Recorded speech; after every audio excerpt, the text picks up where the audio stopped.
Hi, it's me again with Corel Tips and Tricks Part 2. Just yesterday I made this one right here using this. So if you did it, you can change it just a little bit and have wavy lines and kind of fun.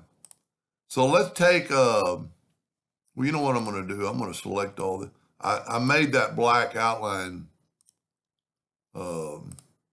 bigger.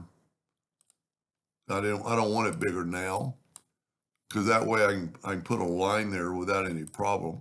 I'm going to take my 2-point curve line and I'm going to go from like right there to right there. And you don't want to go past that other line is what I'm trying to do. So now let's take this Smart Fill tool and nudge those around. This is all one deal, so I can move it like that. Now let's take and go left click, right click, and let's go ahead and group this together, Control G. Because now I'm going to take a 2-point line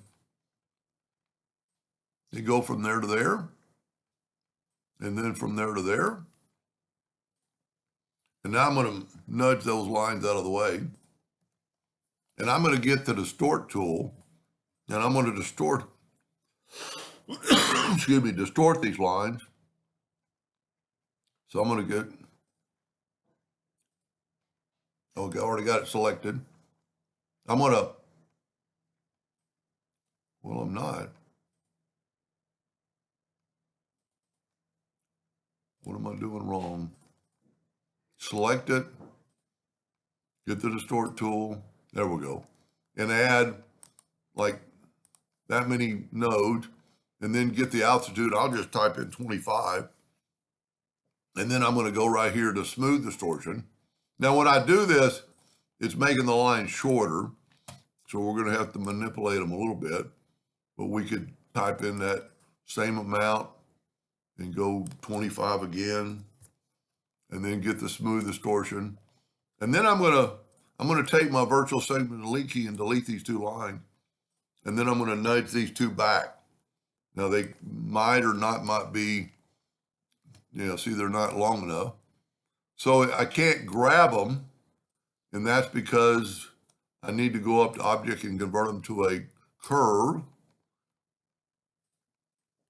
Then I'm going to get my shape tool and I'm going to make them longer because it doesn't matter, because I'm only going to fill in the inside. I can actually grab both those at one time. And at this point, you could make your line curvier or whatever you wanted to do.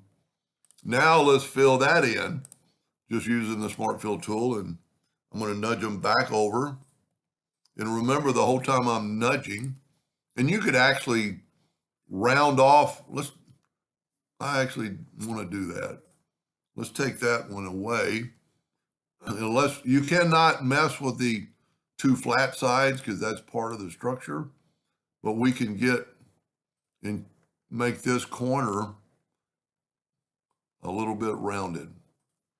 And then let's take the Smart Fill tool and fill that in. And that's what it's going to look like. Kind of cool. So let's go grab the first one, get the interactive fill tool, and swipe up. I like that black, so I'm going to go with black on both ends. And also up here, it's kind of looks like it's going around the corner. So I'm going to grab that, and then I'm going to get the attribute eyedropper, take a sample of that, and do that. That would really look okay, but let's change the color. Interactive fill tool. We'll go ahead and put red in the middle, and go ahead and put green on the outside. Maybe not the best choice of color. You know what? Let's change this color. Let's make this that'll work. Now, we're still in the center of the page. So I'm going to group that, Control G, Control D, Alternate C to have it rotate from the center of the page, and rotate it at 60 degrees. And look at that. I like the rounded corners. It's totally different.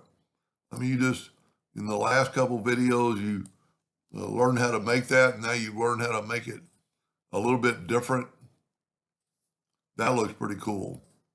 I don't really like the the wavy lines as much in this one as I'd have in this one. And see, this one doesn't have rounded corners, and I don't really like this would be a very good one. And also I don't like, it's too much dark up here, but that's pretty cool. Anyway, I hope that helped a little bit. Thank you for watching.